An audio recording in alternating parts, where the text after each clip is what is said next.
Thank you very much indeed. I would like to say first of all that Andy Griffiths asked me for a little bit of information a couple of weeks ago. He said something about this conference. He said he just wanted to refer to it. He didn't say he actually wanted to use it. So that's the first part of my presentation blown out of the water. That makes these things easy. And then I do thank you as well, the colleagues from AWE and also Hughes, who also referred to GfK. So it is reassuring that some people care about what we do. So anyway, my brief today is a very straightforward one. Just to really look very, very carefully at what's happening to the independents, to look what's happening on consumer electronics, and I think the importance of independence is very important. Consumer electronics products, are they really smart? I think they are, but what about consumers? And I do have the opportunity here of talking about consumer data, which I think is a very, very useful add-on to some of the point of sale EPOS information we've had over the last few years. Major developments in major appliances. And the great thing about major appliances, or white goods, as I was instructed 30 years is what they're really called, and SDA, so smalls as well. So small is beautiful, SDA is beautiful, and these are wonderful categories which I think we can see quite clearly. Not only are they growing categories, just about, but also that they still have a lot of importance for the independents business. And this is something that we are very, very pleased about. So first off, I think in a sense, Andy borrowed aspects of this earlier on, so fortunately we're not contradicting each other and we're using the same information, albeit in different slides. But I think the key thing here is that if you cast your eyes to the right, and it's very much about domestic appliances, SDA and MDA, in every instance, be it short-term, medium-term, long-term, we've got growth. The SDA one is a classic piece of lies, damn lies and statistics, because we know that the SDA market for most of this year has actually had some knockbacks, some minor declines after years and years and years of growth, which we'll see again in a moment. But fortunately, I was able to put in the latest month, which is August, which saw an uplift. But we certainly know that there are one or two things that have happened there which have taken things back a bit. But I think it's consumer electronics, which I'll deal with first, where there are some opportunities, but also some difficulties. Then, if I look at the categories, what I've done here is actually given us the opportunity of quantifying the turnover of each of the markets. So consumer electronics, you can see the increase here, up to 321 million. That is quantifying the independents turnover within these markets. Similarly with MDA, far more important, more than twice the turnover is generated. If you like, it really gives a very, very good point of view of how well white goods is performing and how much it is important to manufacturers and retailers as well. And then obviously SDA as well. Now, in each of these cases, I put the share that they take of the total market. So consumer electronics is frankly a very, very difficult downward spiral, which we've just got a little bit of respite from in the last month, certainly, the feeling that maybe you can still sell consumer electronics in independent retailers, so there's a slight uplift. SDA has always been low, but at least it's consistently at the same share while the market is growing and growing dramatically, as we'll see again shortly. And major domestic appliance, well, this is fantastic. We're talking about a 20% share of a fast-growing market. So these are all very, very, I think, encouraging things for independents. The other thing as well is that if we look at the individual categories, we can see how important smart products are and how important they are. I'm so pleased actually that I saw the smart when I was reading through the programme this morning, because it was just one of these happy accidents that I was including some smart data today. These things happen every now and then. And I think what we're really pleased about is that on the consumer electronics side, we're not talking about dramatic growth anymore. These are at 5, 10, 15% increases, because smart speakers, also known as multi-room systems, well, I'm not meant to mention manufacturers, but if you think Sonos, you wouldn't be a million miles away for that sort of product we're talking about there. If, on the other hand, I'm talking about wireless speakers and smart TV, again, I've got minor growth. But then I look across the different categories, though, and move across to further to the right, I've got, apart from sound bars, I'm moving on to cooling and washing machines, and here we do see a lot of smart activity. Wearables, I don't have very much to talk about beyond saying, yes, this is something else that within the smart revolution is very, very important to consumers, to manufacturers, to retailers alike. But so that is, I think, a very, very good starting point for smart, and it makes us feel, I think, quite reassured. Then look at the performance of consumer electronics over the last 8 years. I feel less reassured, and I'm sure some of you do as well. If I then add on the independent share of consumer electronics, it's like a double dip, which again is disappointing because I feel that there's so much to offer within consumer electronics that can't be done in a mass merchandiser, in a supermarket, even in a smart department store, a catalogue showroom. Similarly, the multiple retailers won't necessarily dedicate the time and effort to really bringing out the best of consumer electronics products. So if I then look at what's happening in the individual categories, I've got TV and I've got other vision products.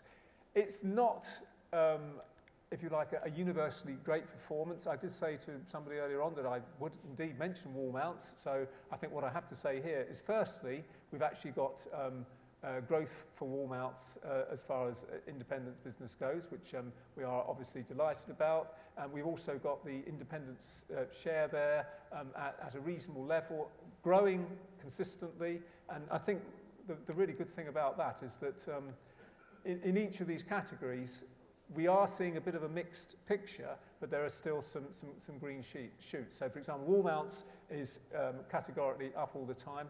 We've got problems with set-top boxes and Blu-ray, but that isn't an independence problem. That is a problem of the market as a whole. And then TV is the great provider of revenue, of market volumes and everything, but we've got a very slight decline there. That volume growth, that growth of -1%, which is not brilliant. But on the other hand, at least within the independents, we've got it edges slightly up. So this is the first indication of independents outperforming the total market. The same is true for soundbars, which finally have reached that maturity which had to come when the market is more than 1 million units a year. And you can actually see that the increase of independence performance in soundbars totally contradicts a fairly sort of disappointing activity in the total market, which is actually down quite a lot. So again, very, very encouraging.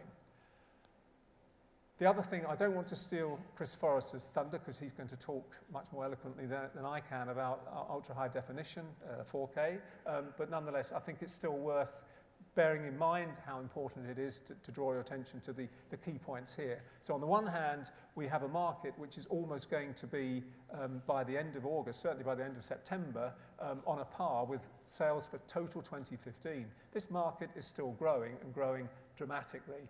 We've also got increased number of items. The benefits that we have now from ultra-high definition are incredible with the amount of products that we can actually put into the market, given that there were 343 different items in 2015. 2016 ranges are still, yes, some of the things are still being eked out, but we've got 500 items now. So this is a dramatic increase and really does augur very, very well for this market in particular.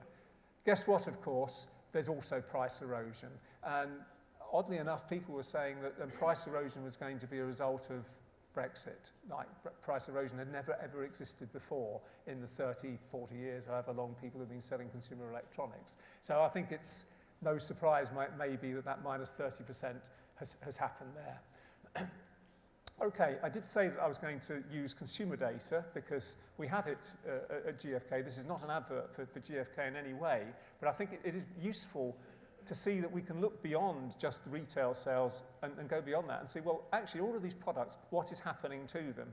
I took 55 and over because I figured it won't really apply to anybody in this room. I myself have recently passed that threshold, so I'm finding it a bit tough to bear, but the rest of you don't need to worry for a few years yet.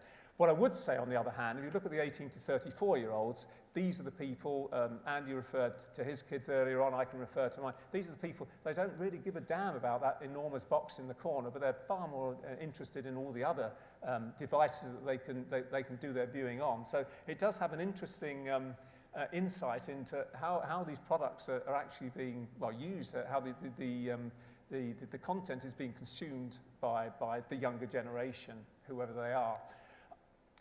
I think the other thing as well is that I can also say it's not just about ultra high definition, we're also talking about smart TV, which is one of the original smart products that we've been dealing with over all this time. And I think it's fantastic that we've now got an increasing number of TV sets that are actually equipped with this internet connectivity, and 47% of people in our Viewscape survey at the start of this year revealed that they are connected to a TV, have access to a TV set with smart features. Now, it also appears that increasingly they're using them. So the smart aspect of TV, as of other products, is still important, as we've seen with UHD before. So, and I can reveal 40 million units to date. That might be a bit of poetic license, but it's around that. In true statistical style, I would say it's about 14 million units, which is fantastic, which means more than half of households have got a smart TV. Some of this is multiple ownership, which is why we've got fewer than half actually having access to smart TV. And then the other thing on consumer electronics, very quickly, is what's happening on audio. Now, I've usually am very, very keen on talking about audio to the tune of nothing else, because audio is a consuming passion, as was mentioned earlier on. But you can see here, and this is important, just how important the independents are. Again, going back to the independents, because we've got increases right across the board for year-on-year growth for independents, and the percentage sales as well. I mean, even to the extent that I'm talking about smart audio systems, the multi-room systems of before, connected audio systems, those that used to be traditional blocks, which now have connectivity, wireless connectivity. We're talking about still double-digit shares for the independents, and this is, again, a very important category, but it's very, very difficult to sell these products well outside of the specialist area, and as a result, they are important to independents, and the independents' growth for these products is very, very reassuring, one would say. Less so maybe for portable radio at the end, but let us not forget that portable radio will have its day when we have when we have digital switchover, which obviously that's going to be in 2015, which is great. So we're obviously well up to date with that one. On the other hand, those of us that may be retiring sometime in the 2020s may still be looking at an analog radio market. Let's hope not, because this is another one that we can really make the most of, and clock radio is mixed in with that as well. So that's enough of my consuming passion. Now we go to the things that actually matter to the consumers, that matter to manufacturers and matter to retailers. This is the steady progress of major domestic appliances, and look at how much turnover has been added to this market. Look how much it's now outscoring consumer electronics, for example. Who would have thought that 8-9 years ago? So the MAT there of £3.6 billion is fantastic. And guess what? The good news is that the share that the independents have continued to take of this market hasn't diminished, all right, 20% rather than 21% rather than 22%. But this is an enormous share of the market, and it really does reveal a lot about how well independents have been able to process these products and get them out there. So making the same distinctions I made with the consumer electronics products, I then look at all products here. But I don't just look at the turnovers for the year to date, from January to April, or even the year-on-year growth, or even the independence growth. I'm also looking here at, I'm highlighting here that there's year-on-year growth, which is fantastic for washing, for drying, for dishwashers, but also the independence growth is still pretty high.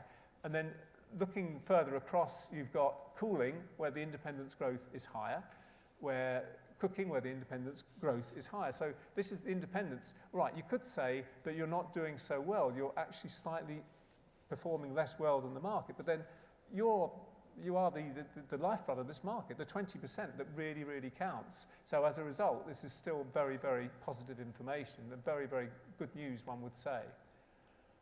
The other thing as well, if I take the three areas of capacity on the one hand, technology on the other, efficiency on the other, and look at the categories, Fridge freezers, which I have up there in the top left-hand corner with a minus share in this year-to-date, this is almost unheard of because we have had constant growth for fridge freezers. We're almost getting to a stage of maturity for this market, which clearly is now a very important one. Then you've got very large capacity washing machines, another big growth there. Induction hobs, pyrolytic ovens, also very strong growth. And then if I then even getting to efficiency, to heat pump dryer, to the very large full-size dishwashers, again we're seeing enormous increases there, and this really is fantastic. And I can also confirm that also the important share that that independents have of each of these, and also the big increases for them, which increases on a par with the market. And so again, good news. This is a real confidence-inducing set of information, certainly from my point of view, and it really does reveal a lot of very good things indeed. The other thing as well that we've been able to look at is how the housing market is working alongside the growth of these products. So what I've got here is a very close link to actual white goods sales, but what we have is where there is growth in the housing market, that correlation there is, if you take a 6-month gap, you can see how closely these figures match each other. So it takes 6 months from increases in the housing market for significant increase in white goods. And as well, I have down the bottom there, I think this is important as well, just how important built-in sales are now. And also the actual sales value coming from built-in appliances now is 29–30%. So there's very big increases. And you can actually see the built-in value growth across so many of these different MDA categories, white goods categories. And it really is very, I mean, MDA itself plus 19, and then a mixture of dishwashers, very high indeed, down to washing machines and ovens less so, but still the whole built-in universe. I think it was very important to give that information. What I can also ask is, what technologies consumers actually feel will have an impact on their life. Fortunately, we've talked about little else today, so I can reveal that if I talk about consumers as a whole, smart home technology is right up there, and it's only just behind mobile payments. That is the mainstream population.